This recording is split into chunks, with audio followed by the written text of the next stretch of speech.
Hello, ഇന്നത്തെ special മീൻ കറിയാണ്. നമ്മൾ ഇന്ന് ഉണ്ടാക്കുന്നത് അയലക്കറിയാണ്. അപ്പോൾ ആദ്യം നമ്മൾ ചീനച്ചട്ടിയിലേക്ക് ലേശം വെളിച്ചെണ്ണ ഒഴിച്ച് അതിലേക്ക് ഇഞ്ചിയും വെളുത്തുള്ളിയും കുറച്ച് കൊച്ചുള്ളിയും കൂടെ നന്നായിട്ട് വഴറ്റിയെടുക്കണം. ഇതുപോലെ ഈ ഒരു കളറാകുമ്പോൾ നമ്മൾ മാറ്റി വെക്കണം. ഇത് നമുക്ക് അരച്ചെടുക്കാനുള്ളതാണ്. ഇത് മുളകും മല്ലിയും വറുത്തരച്ച കൂട്ടാണ്. ഇതാണ് നമ്മൾ മീൻ കറിക്ക് ഉപയോഗിക്കുന്നത്. അപ്പോൾ ഞങ്ങളിവിടെ മുളകും മല്ലിയൊക്കെ വറുത്തരയ്ക്കുകയാണ് ചെയ്യുന്നത്. ഇനി നമുക്ക് ചട്ടി ചൂടാവാൻ വെച്ചിട്ട് അതിലേക്ക് ലേശം വെളിച്ചെണ്ണ ഒഴിക്കാം.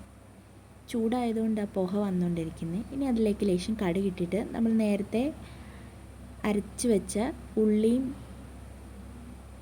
ഒക്കെ ഇടാം. കണ്ടില്ലേ, ഇതുപോലെ ഇടണം. ഇതിട്ട് കഴിഞ്ഞ് ഒന്ന് ചൂടായി കഴിയുമ്പോൾ നമ്മളിതിലേക്ക് നേരത്തെ അരച്ച് വെച്ച മുളകും മല്ലി കുറച്ച് വെള്ളം കൂടി ചേർത്ത് ഒഴിക്കാം. നന്നായിട്ടൊന്ന് ഇളക്കി കൊടുക്കാം. ഇപ്പോൾ നമുക്ക് ഉപ്പും ചേർക്കാവുന്നതാണ്. ഉപ്പൊക്കെ ചേർത്ത് ഇതൊന്ന് ചൂടായിട്ട് വരുമ്പോൾ നമുക്കിതിലേക്ക് വാളംപുളിയില്ലേ മീൻ കറിയിൽ ചേർക്കുന്നത്, അതുകൂടെ ചേർക്കണം. അങ്ങനെ വാളംപുളിയൊക്കെ ചേർത്തു. ഇനി ഇതൊന്ന് തിളച്ച് വരുന്നിടം വരെ നമുക്കൊന്ന് അടച്ച് വെക്കണം. ഇപ്പം ഞാൻ ഇളക്കുകയാണ്. നന്നായിട്ട് ഇളക്കിയിട്ട് ഇതൊന്ന് അടച്ച് വെച്ചിട്ട് ഇത് നന്നായിട്ട് തിളച്ച് വരും. നമ്മളിതിലേക്ക് മീനൂടെ ഇടും.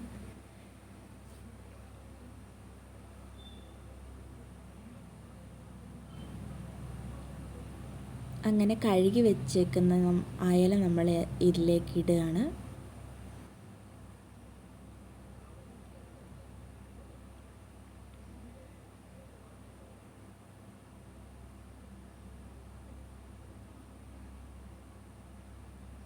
അങ്ങനെ മുഴുവൻ അയല ഇട്ടു. ഇനി നമുക്ക് ഇതൊന്ന് ഇളക്കി വെക്കാം. വെന്ത് കഴിഞ്ഞ് ഇളക്കിയാൽ ഇത് പൊടിഞ്ഞു പോകും. അപ്പോൾ അതിനു മുമ്പ് നമ്മൾ ഒന്ന് നന്നായിട്ട് ഇളക്കി വെക്കാം. അങ്ങനെ നമ്മുടെ അയലക്കറി ഇവിടെ റെഡി ആയിട്ടുണ്ട്. നമ്മുടെ സ്വാദിഷ്ടമായ അയലക്കറി അങ്ങനെ തിളച്ചുകൊണ്ടിരിക്കുകയാണ്.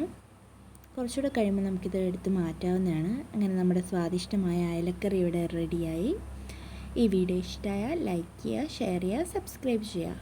പുതിയൊരു വീഡിയോ കാണുന്നവരെ എല്ലാവർക്കും ബൈ.